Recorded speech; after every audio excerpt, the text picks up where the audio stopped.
10 tahun lalu, aku menikah dengan lelaki yang selalu punya waktu untukku.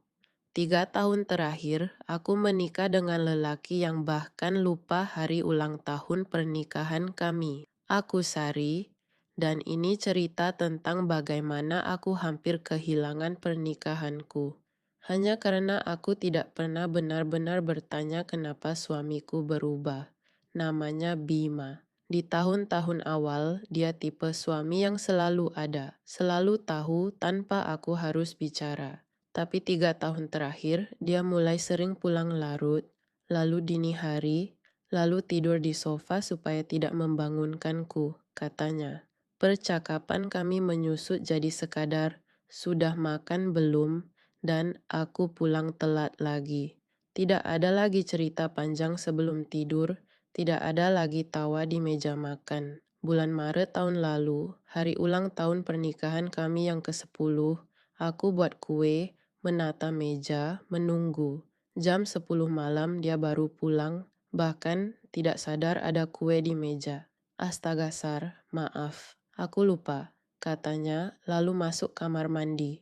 Malam itu aku makan kue itu sendirian, menahan tangis. Aku mulai merasa sendirian, padahal aku masih tidur di kasur yang sama dengan suamiku. Aku cerita ke Wulan, sahabatku. Dia bilang, Sar, kamu udah coba pikirin kemungkinan dia udah nggak secinta dulu atau ada orang lain. Kata-kata itu terus terngiang di kepalaku. Aku periksa ponselnya diam-diam suatu malam. Tidak ada pesan mencurigakan, tidak ada nama asing. Yang aku temukan justru riwayat pencarian cara mengatasi insomnia dan gejala kelelahan kerja berlebihan. Aku tidak mengerti apa artinya waktu itu. 6 bulan berlalu seperti itu, sampai satu malam aku memutuskan aku sudah tidak sanggup lagi. Aku duduk di ruang tamu, tas kecil sudah aku siapkan di kamar. Aku mau bilang, mungkin kita perlu bicara soal berpisah. Jam 11 malam, Bima pulang, wajahnya pucat, matanya cekung. Aku bilang, Bima, kita perlu bicara. Dia duduk, diam lama, lalu menangis. Suamiku, yang selama 10 tahun tidak pernah aku lihat menangis, malam itu menangis di depanku seperti anak kecil.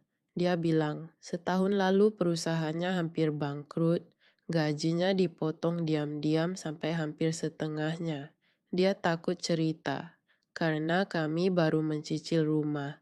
Dan dia takut aku kecewa karena dia tidak bisa lagi jadi tulang punggung yang aku banggakan. Jadi dia diam-diam jadi pengemudi ojek online sampai dini hari supaya cicilan rumah kami tetap lancar dan aku tidak perlu khawatir. Dia tidur di sofa bukan karena menjauh dariku, tapi karena pulang jam 3 pagi, badannya bau keringat dan dia tidak mau membangunkanku. Aku takut kamu kecewa, katanya. Suaranya bergetar. Aku takut kamu ninggalin aku karena aku nggak bisa lagi jadi suami yang kamu banggakan.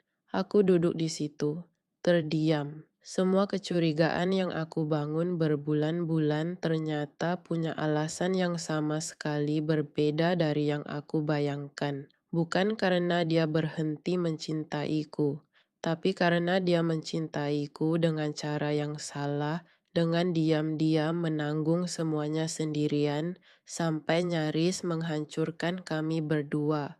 Aku peluk dia malam itu, lebih erat dari yang pernah aku lakukan bertahun-tahun terakhir. Bima, aku nggak butuh kamu jadi sempurna. Aku cuma butuh kamu jujur sama aku.